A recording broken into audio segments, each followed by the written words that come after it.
তোমরা এক কাজ করো, এই ভেন্ডি আর সজনে খাওয়াই আমার মারি ফেলাও। এই বাড়ি তো কোনোদিন মাছ মাংস আসবে না। ও এটা তো বাড়ি না, এটা তো আশ্রম। কয়দিন না খেয়ে থাকবি, অল্প কটা ভাত খা। খাবো না আমি ভাত, আর তোমরা কেউ আমারে খাওয়াতে পারবা না। আর এবার যদি মাছ মাংস রুই কাতলা নিয়ে আসো তাও খাবো না।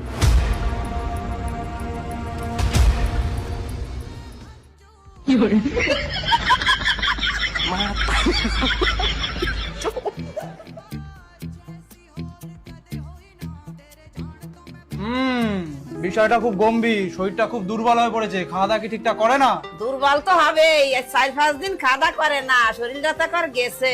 কেন 4-5 দিন ধরে খাওয়া দাওয়া করে না কেন? সে মেলা বড় ঘটনা, অত কৈফত দিতে গেলি রাত হয়ে যাবে না। যাই হোক, আমি কিছু একে ওষুধ দিয়ে যাচ্ছি, আর তার সাথে একে যেন কিছু ভিটামিন জাতীয় খাবার দাবার খাওয়ানো হয়। ভিটামিন খাবার মানে যেমন ওই ভেন্ডি, সজনে ডাঁটা।